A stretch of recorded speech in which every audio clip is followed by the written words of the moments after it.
budidaya porang itu supaya diperhitungkan dulu ya kan, kemampuan kita membeli bibit, kemudian nanti yang akan kita lakukan setelah membeli bibit itu perawatannya perlu berapa tahun untuk bisa menghasilkan umbi yang produksi.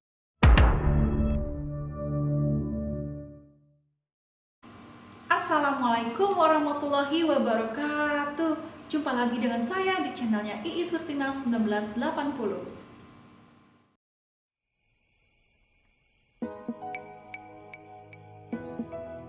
Bibit katak dengan berbagai macam ukuran tentu saja memiliki kelebihan dan kekurangannya, baik itu yang kecil ataupun yang besar.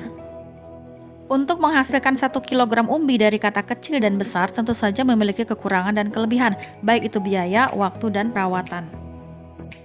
Semakin kecil bentuk katak, maka akan semakin lama waktu tanamnya, dan semakin besar katak akan sebentar waktu tanamnya. Karena lama waktu tanamnya, maka biaya perawatannya semakin banyak. Kelebihannya, harga bibit jatuhnya akan lebih murah. Kalau setiap bibit menghasilkan 1 kg umbi, maka dalam 1000 bibit akan menghasilkan 1000 kg atau 1 ton. Semua bibit bisa jadi umbi 1 kg, yang membedakannya adalah lama perawatannya.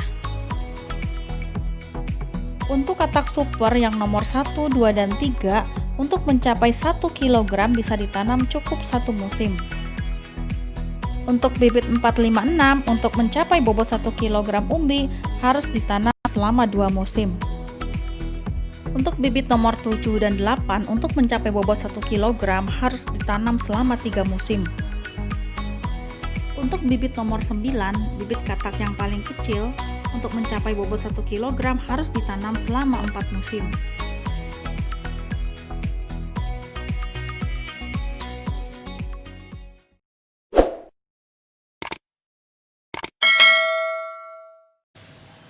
Saya pernah mengupload video pada tanggal 15 Mei 2020 yang saya berjudul jenis-jenis katak berdasarkan macam-macam ukuran.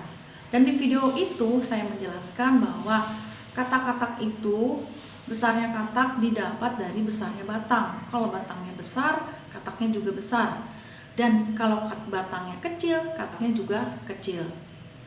Dan berdasarkan waktu pengelompokan pada saat itu saya kelompokkan menjadi 4 macam katak berdasarkan besarannya. Ternyata gitu, setelah saya berjalannya waktu, setelah saya berkembang lebih lama di lahan, ternyata katak itu masih lebih banyak lagi ukurannya gitu. Dan untuk video kali ini saya berhasil mengelompokkan bibit katak berdasarkan ukurannya ada 9 macam ukuran. 5 minutes later. Mau lihat seperti apa kataknya? Yuk kita lihat video berikut ini.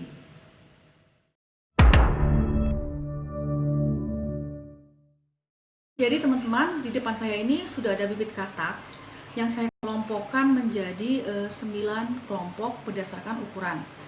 Kalau di video lalu itu ada 4 kelompok, sekarang saya mau mereview bibit katak sebanyak 9 kelompok dari mulai ukuran yang paling kecil sampai yang ukuran paling besar. Seperti ini guys, kelihatan nggak? Aduh, tumpah nanti.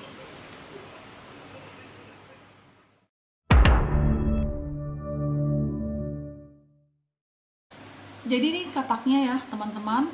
Yang ini adalah katak super, katak yang paling besar. Itu dalam 1,5 ons itu isinya 2 biji, cuman 2 biji ini saja. Nah yang ini juga katak super, bisa dibilang katak super. Itu dalam 1/2 ons itu isinya cuma 3 biji. Jadi kalau dalam 1 kg itu isinya sebanyak 60. Oh yang ini 40. Yang ini tadi 60. Nah ini juga bisa dibilang katak super karena jumlahnya di bawah 100 ya. Di dalam 1/2 ons isinya 4 biji. Jadi kalau dalam 1 kg itu isinya sebanyak 80 biji. 80 biji. Terus lagi ada katak yang lebih kecil lagi seperti ini. Ini dalam 1 ons isinya sebanyak 7 butir. Jadi kalau dalam 1 kg itu isinya sebanyak 140 butir. Ini bisa dibilang katak yang sedang itu ya. Yang ini juga isinya sebanyak 9. 9 butir. Jadi kalau dalam 1 kilogram 9 butir dalam setengah ons. Jadi kalau dalam 1 kilogram isinya sebanyak 180 butir. Nah, kalau yang ini isinya sebanyak 12 butir. Rombongan sini ya, sebanyak 12 butir. 12 butir itu dalam setengah ons. Jadi dalam 1 kilonya isi 240 butir. Kalau yang ini isinya dalam setengah ons itu sebanyak berapa ya?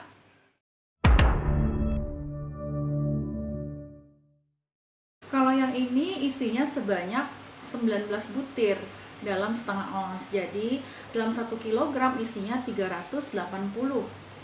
Kecil-kecil begini ya. Kecil begini. Ada yang lebih kecil lagi, ini dalam setengah ons isinya 32 butir. 32 butir. Jadi dalam 1 kilogram isinya 640 butir. Banyak isinya. Dan yang lebih kecil lagi itu yang ini. Yang paling kecil sekali ini. Paling kecil sekali ini. Dalam setengah ons ini isinya bisa 100 butir. 100 butir. Jadi kalau dalam 1 kilogram isinya sebanyak 1000 butir. Jadi yang ini isinya bisa banyak sekali. Nah, teman-teman bisa memilih bibit yang mana saja. 5 minutes later. Mari kita hitung berapa sih biaya yang perlu kita keluarkan untuk beli bibit. Kalau kita pilih bibit katak seperti ini gitu. Kan ada 9 katak, dan itu setiap kataknya itu membutuhkan biaya lain-lain tergantung dari besarannya bibit, seperti itu.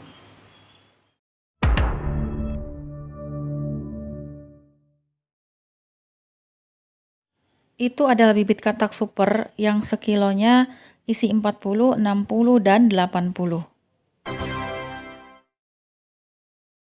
Untuk yang isi sekilo 40 butir berarti 200.000 dibagi 40 butir sama dengan 5.000 per butir.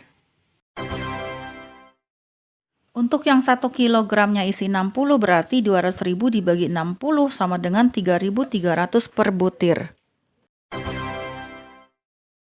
Untuk yang 1 kilogram isi 80 berarti 200.000 dibagi 80 sama dengan 2.500 per butir.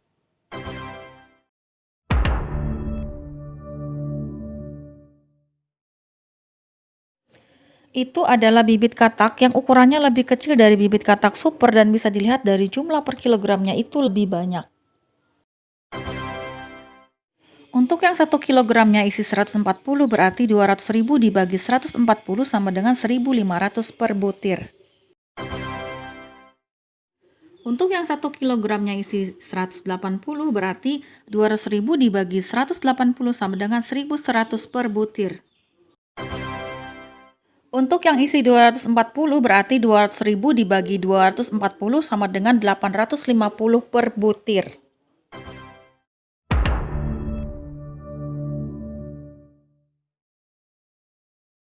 Itu adalah bibit katak yang dalam 1 kilogramnya berisi 380 butir dan 640 butir.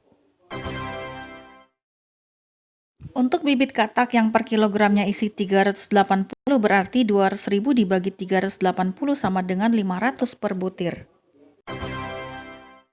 Untuk yang 1 kilogram isi 640 berarti 200.000 dibagi 640 sama dengan 320 per butir.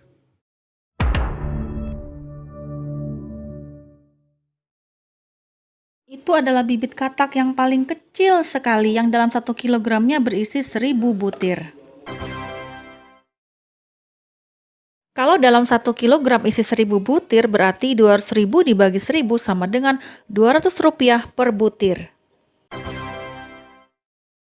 Kalau kita lihat dari perhitungan tadi, maka bibit katak inilah yang harganya paling murah, yaitu cuma Rp200 per butirnya. Oh, itu kelebihannya ya? Pasti ada kekurangannya.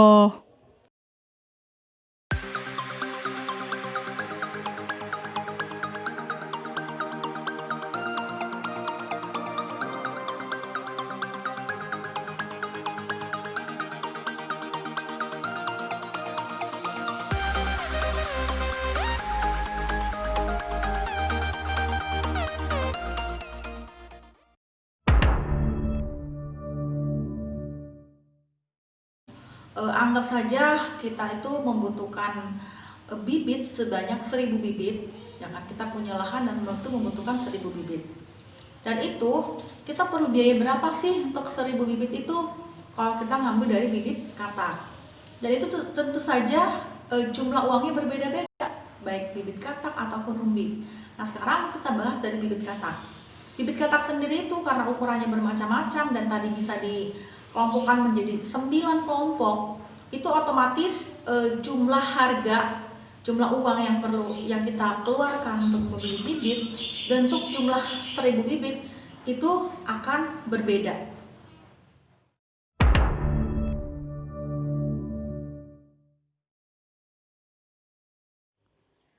Tadi kita sudah menghitung berapa harga per butir dari masing-masing katak sesuai ukurannya, dari katak yang paling besar dan katak yang paling kecil, dan itu menunjukkan harga yang berbeda.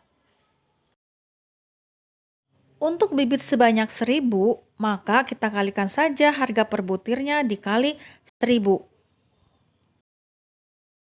Untuk katak super, maka akan didapat perhitungan hasil seperti di atas.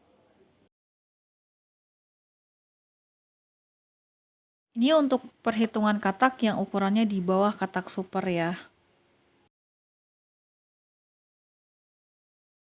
Itu perhitungan katak yang isi 380 dan 640 per kilogram. Itu perhitungan katak yang isi 1000 per kilogram. Ini perhitungan untuk 1000 bibit dari macam-macam ukuran katak, dari mulai yang paling besar sampai yang paling kecil. Kamu pilih yang mana? Aku pilih yang besar, ah.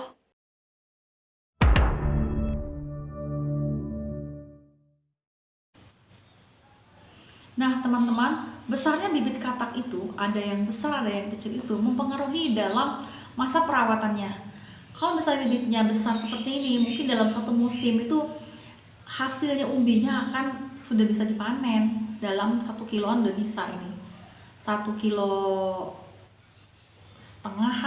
tuh atau 2 kilo mungkin bisa kalau perawatannya bagus, dalam satu musim bisa dipanen. Jadi perawatannya cukup 1 musim aja. Dan berbeda dengan yang paling kecil. Yang paling kecil ini perawatannya mungkin membutuhkan 3 musim, 3 tahun. Dan itu dari segi biaya modal, itu mungkin lebih sedikit, lebih murah karena jatuhnya cuma 200.000 saja tuh sudah bisa 1000 bibit. Akan tetapi ini perawatannya mungkin membutuhkan waktu yang cukup lama, 3 musim untuk bisa menghasilkan bobot yang besar. Itu perlu waktu 3 musim. Dan selama 3 musim itu berarti kita membutuhkan biaya perawatan untuk 3 musim. Perawatan tahun pertama, perawatan tahun kedua, dan perawatan tahun ketiga. Untuk ukuran yang sedang-sedang seperti ini, yang isinya 180 atau mungkin 150 atau 240, itu membutuhkan perawatan selama 2 musim untuk menghasilkan umbi yang bisa diproduksi, umbi produksi. Nah, berarti biaya perawatannya cuma 2 tahun, tahun pertama sampai tahun kedua untuk katak yang ukuran sedang seperti ini. Untuk itu, ketika teman-teman mau memulai budidaya porang, itu supaya diperhitungkan dulu, ya kan, kemampuan kita membeli bibit, kemudian nanti yang akan kita lakukan setelah membeli bibit itu perawatannya perlu berapa tahun untuk bisa menghasilkan umbi yang produksi yang bagus gitu. Nah, itu harus dipikirkan dulu. Jadi jangan asal-asalan membeli bibit, karena ikut-ikutan orang tuh membeli bibitnya yang kecil biar banyak. Terus ada juga aku yang besar aja. Tapi keuangan kita sesuaikan juga seperti itu.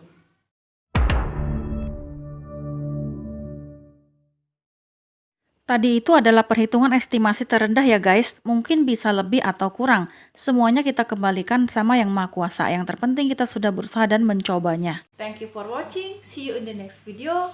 Wassalamualaikum warahmatullahi wabarakatuh.